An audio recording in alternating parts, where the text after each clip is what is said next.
Good morning, church family. It's Wednesday, May 13th, 2020. We're looking forward to seeing you tonight at prayer meeting and then worshiping again together on Sunday. Please prayerfully consider whether you can participate with us and whether you might be at risk.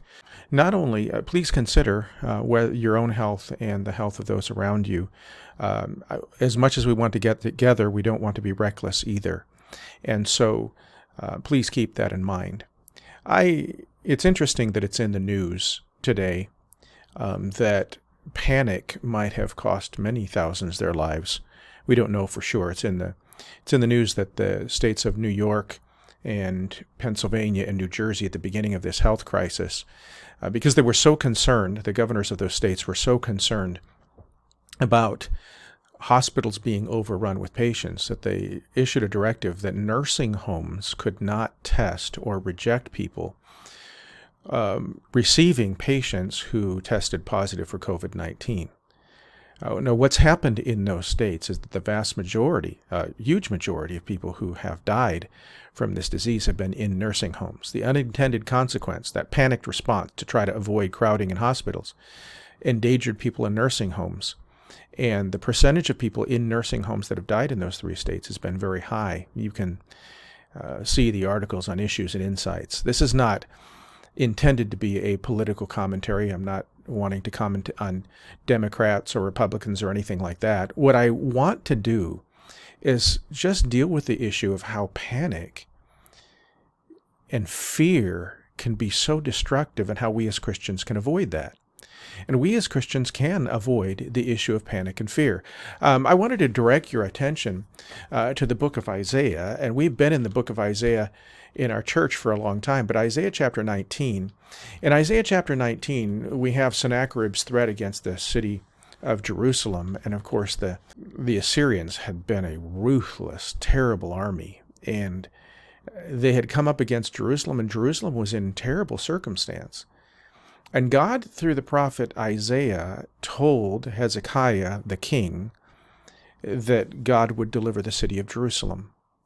And when Hezekiah received a terribly threatening letter from Rabshakeh, the representative of the king of Assyria, what we find here is that Hezekiah does something fascinating.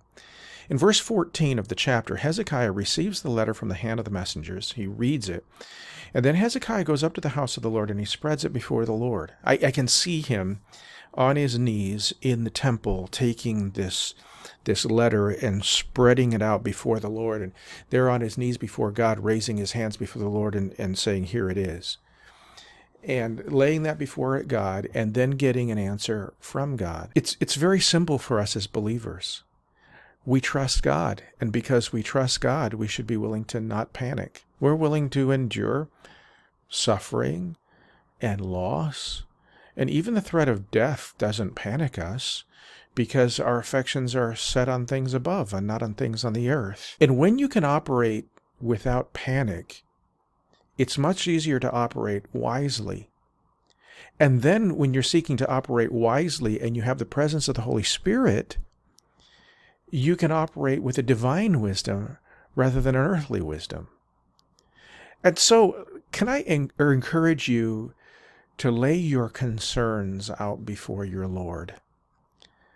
Lay them on Him. Make sure that you're walking with Him. Confess sin, ask forgiveness, because you don't want to be living under the chastising hand of God. You want to be doing everything that you can to be on a right relationship with Him. And then cast yourself upon Him. He loves you, and He cares for you, and He sent His Son Jesus Christ to die for you. And so instead of panic, let's practice trust. Take a look in the book of Isaiah, especially in the book of Isaiah chapter 19, and take a look at the example of Hezekiah.